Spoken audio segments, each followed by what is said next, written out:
Abandoned and trapped in paradise, the Caribbean nation of Trinidad and Tobago is just as captivating as it was when Richard Black went to visit in 1983 for what he thought was a holiday. Every time I think of my inability to return to the UK, to spend time with my mother when she was ailing, and also when she was passing, I'll never forgive those people for that. For years, Richard was not allowed back to the UK, a place he called home since the age of 6. I vaguely remember the journey from St. Lucia via boat. Richard arrived in London in 1960 on a British passport from St. Lucia as one of the Windrush children. For the next 23 years, he was educated in Britain, employed in Britain, and taxed in Britain. He then got married and became a father here too. He thought he was British. On that holiday to Trinidad to help look after his elderly in-laws, Richard's passport expired, and this was the start of his nightmare. I handed my British passport to the immigration person, and unbeknownst to me at the time, right, my passport was stamped subject to immigration control. Years later, not checking that passport would come back and haunt me. As a result of St. Lucia getting independence on the 22nd of February 1979, I was no longer British. What the British authorities did to him has now been recognised as wrong. This year, the Home Office, after 4 decades, have finally offered him a returning residence visa through the Windrush scheme. It's left many wondering how many others are there wrongfully denied the chance to come back to the UK.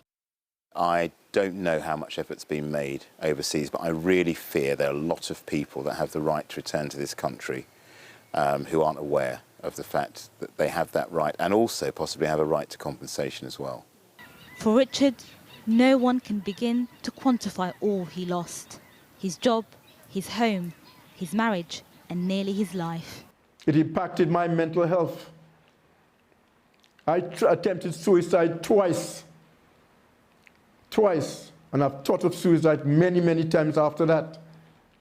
Richard was turned away by the British High Commission even when his mother died in 2003.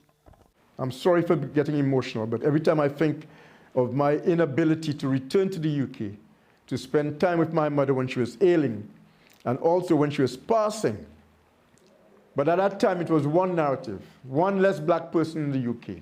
Now being offered the prospect of returning to the UK, he is haunted by the fear of leaving his daughter, Marissa, alone. Because my dad now is going to be leaving Trinidad, I'm feeling like the child has left behind. I think it's inhumane. I'm very stressed, Zara, because obviously I want to be part of it as well. Richard's third daughter, Marissa, was born in 1988 in Trinidad and would have qualified for British citizenship if her parents were allowed to register her birth and if their rights were not denied. Most of us would see the right to family life as sacrosanct. And there are situations where people have been born either side of the line. So 3 siblings are born, I think, pre-83, so they're automatically British. One is born in 84 abroad and therefore isn't automatically British. The Home Office will say they're just following immigration laws. Rigid application of the law is, in these circumstances, something which may well need to be looked at. Richard is in the process of claiming compensation. The Home Office told us they are determined to put right the terrible injustices faced by the Windrush generation and have paid or offered more than 35 million in compensation. Those overseas should apply to come to the UK under any appropriate route, and they remain in close contact with Mr. Black. Decades after making the journey on a boat as a young boy, Richard is set to return. But will this journey be defined by more separation?